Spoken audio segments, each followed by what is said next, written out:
राजीव राजे, खुद गृह मंत्री जब पूर्वांचल के दौरे पर आते हैं उनकी ओर से कहा जाता है कि योगी सरकार ने पूर्वांचल से मच्छर और माफिया दोनों का सफाया कर दिया है, और ये कहते हुए आप किस सरकार पर निशाना साधते हैं राजीव राय जी? जी चित्रा जी, आप जितना सुधांशु त्रिवेदी जी को टाइम दी, बार बार उसका आधा टाइम दे दीजिएगा और उसको पॉइंट आंसर दूंगा।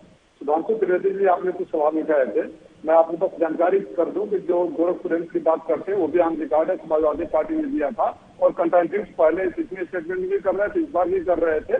पूर्वांचल एक्सप्रेस में सड़कों की बात करें थी चित्रा जी, आप व्यक्तिगत रूप से आपको मैंने चैनलों पर 4 साल से बोल रहा हूँ कि बाबा के वक्त से मेरे लोकसभा में आ जाइए, क्या 4 साल में सड़कें चौड़ी हुई? कभी आप, मुझे लगता है कि आप जुनट से आएंगी, मेरे मऊ में भी आएंगी और उसी सड़क से आइएगा, तब सुधांशु त्रिवेदी जी से सवाल पूछिएगा।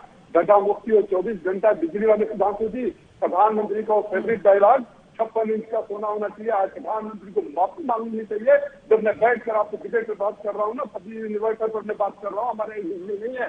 पहली बात।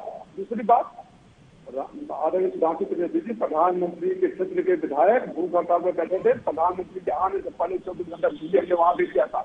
1 मेगावाट बिजली कहीं पैदा किया है आपने? बात आज उत्तर प्रदेश के जनता जानना चाहते, किसानों का आय दोगुनी हुई, रोजगार मिला, महंगाई कम हुई। आपके गृह मंत्री जी आते हैं, कहते हैं आपने पिता भी मच्छर और माफिया दोनों का दोगे। बहुत सही बात कहा माननीय गृह मंत्री जी। अब भारत के गृह मंत्री आप, अरे तो महंगाई और पेट्रोल डीजल की बात करते करते आप भी तो चले जाते हैं जन्ना पर। जन्ना की एंट्री का बोल तो रहे हैं वारिस पठान, एक सिकंदर को लेकर आए चुनाव में, एक लेकर आ गए जन्ना को। दोनों भी एक ही सिक्के के दो पहलू है, दोनों भी एक ही सिक्के के दो पहलू है चित्रा जी। दोनों के पास विकास का मुद्दा नहीं है, तो एक जिन्ना पे चला गया, एक चंद्रगुप्ता मौर्य पे चला गया। अब संगीत रागी जी से मैं जवाब ले लेती हूँ। ठीक है राजीव राय जी, तमाम बातें आपने गिना दी। आपके रिश्तेदार हैं, आपके कार्यकर्ता हैं, आप बेईमान हैं। कहाँ रहे लोग, सारे माफिया जो रोज हत्या बलात्कार हो रहा है, ठीक है आपके कार्यकर्ता कर रहे हैं। संगीत रागी जी, माफी मांगिए। चित्रा जी, मुझे लगता है कि उत्तर प्रदेश में जो भारतीय जनता पार्टी ने पिछले 5 साल के अंदर जो भारतीय जनता पार्टी ने किया है, उसका विश्लेषण, तुलनात्मक विश्लेषण कांग्रेस के राज्यों से कर लेना चाहिए। बहुत बार कोरोना के मामले पर गंगा में लाशें के बारे में जिक्र किया जाता है। महाराष्ट्र में कोरोना से कितने डेथ हुए हैं? 1,42,000 के आसपास। केरला में कितने डेथ हुए हैं? 32,000 से ज्यादा। उत्तर प्रदेश में कितने डेथ हुए हैं? पंजाब जैसा राज्य में 22,000 से ज्यादा डेथ हुए हैं। उत्तर प्रदेश में कितने डेथ हुए हैं? वही 20-22,000 के आसपास। फिर भी आप कहते हैं कि योगी का मॉडल फेल है। उज्ज्वला योजना के अंदर लोगों को कितने गैस कनेक्शंस दिए गए हैं? 1,69,00,000 के आसपास दिए गए हैं। आप उसे कोई कम उपलब्धि मानते हैं? किसानों के बारे में आप ले लें। मुझे लगता है कि जब आप ऐसा कहते हैं कि कुछ काम नहीं हुआ है, तो किसी स्टेट का जीडीपी 5 साल के अंदर दुगना हो जाए तो कौन मूर्ख ही तो बोल सकता है कि उसके यहाँ कुछ भी नहीं हुआ है। यदि कुछ भी नहीं हुआ तो जीडीपी नहीं होना चाहिए था। लोगों को बेरोजगारी ही इतनी बड़ी थी। कस्टोडियल डेथ कितनी बढ़ गई, क्राइम रेट हाईएस्ट हुआ। देखिए, जितने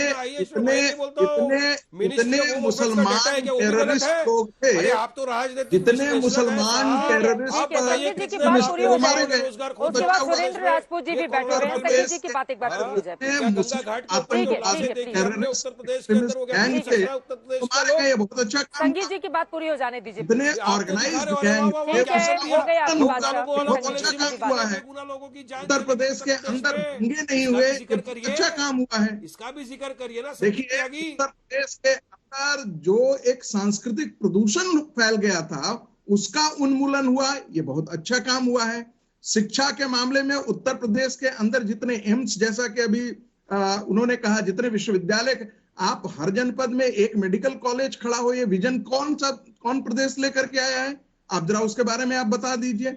जो किसानों, प्रधानमंत्री के द्वारा जो किसानों को मुफ्त अन्न बांटा गया प्रधानमंत्री योजना के अंतर्गत, वो बता दीजिए कि कहां ज्यादा सक्सेसफुल रहा है।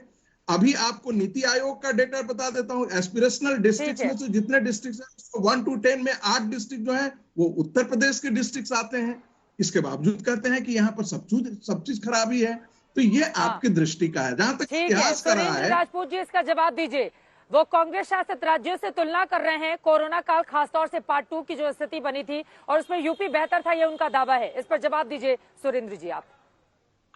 बिल्कुल सही है। असल बात, अगर आप झूठ बोलने के लिए कहें तो भारतीय जनता पार्टी और संघ का कोई मुकाबला नहीं है। उत्तर प्रदेश में अगर आप कोरोना के केस और डेथ आप दिखाएंगे ही नहीं तो क्या होगा? 1 लाख गांव है और कोई गांव चित्रा जी ऐसा नहीं जिसमें 5 से लेकर के 10 लोग नहीं मरे हो। आप ही लोगों ने दिखाया था, ये मैं नहीं कह रहा हूं, आप लोगों ने दिखाया था, तो आप अपना अंदाज लगा लीजिए कि कितने लोग मरे हैं। आप नहीं दिखाते हैं, कोई बात नहीं। महाराष्ट्र को हमारा राज्य है, मानते हैं, और उसको में जो डेथ हुई है ऑफिशियल हुई है, कोई चीज नहीं छुपाई। लेकिन केरल तो हमारा नहीं है, लेकिन ये लोग केरल को भी हमारा कहते हैं। तो हम फिर से कहते हैं कि आप झूठ बोलना बंद कीजिए। अब एक चीज दूसरी सुन लीजिए, आपने बड़े बड़े आंकड़े दे दिए। योगी जी नाम बदलने में माहिर हैं। डिस्ट्रिक्ट हॉस्पिटल का नाम अगर आप मेडिकल कॉलेज रख दीजिए तो भाई रख दीजिए। चित्रा का नाम आज की डेट में आप लेडी डायना रख दीजिए, कोई दिक्कत नहीं है। तो ये थोड़ी वो चित्रा त्रिपाठी ही रहेंगी। आज की डेट में एमसीआई से एक भी सीट का अप्रूवल हुआ तो बता दीजिए। 4500 पद डॉक्टरों के हैं उत्तर प्रदेश में, 3700 पद खाली हैं आज की डेट में। ये लोग बात कर रहे हैं मेडिकल व्यवस्थाओं की, ये लोग बात कर रहे हैं किसान सम्मान निधि की। 6000 रुपए साल देते हैं और 22,000 रुपए एकड़ खर्च बढ़ा दिया है पेट्रोल डीजल और खाद की महंगाई को बढ़ा करके। और खाद आज की डेट में है नहीं, लोग लाइनों में मर रहे हैं और आत्महत्या कर रहे हैं। इनको दिखाई नहीं दे रहा है, अंधे हो गए हैं ये लोग। ये लोग अंधे उस चीजों में भी होते हैं। कहते हैं ना कि भाजपा इस कदर किसान पर एहसान करती है, वो आंखें छीन लेती है, लेकिन वो अपना विकास भी तो गिना रहे हैं। सुरेंद्र राजपूत जी, एक बार मैं आ जाती हूँ, चूंकि पूर्वांचल एक्सप्रेसवे को लेकर हमने डिबेट की शुरुआत की थी, एक भी सवाल उस पर आपसे नहीं हो पाया था। समाजवादी पार्टी का दावा है कि हमारा है और बीजेपी का दावा है, चूंकि खुद प्रधानमंत्री नरेंद्र मोदी कल यहाँ पर आ रहे हैं उसके उद्घाटन समारोह के लिए, और बहुत बड़ा कार्यक्रम भी सुल्तानपुर में रखा गया है। तो वो विकास के काम भी तो बीजेपी गिना रही है, कह रही है इतना लंबा चौड़ा 9 जिलों से गुजरता हुआ पूरे पूर्वांचल को की तरक्की की राह खोलेगा पूर्वांचल एक्सप्रेसवे। तो वो अपने काम भी गिनाते हुए दिखाई दे रहे हैं।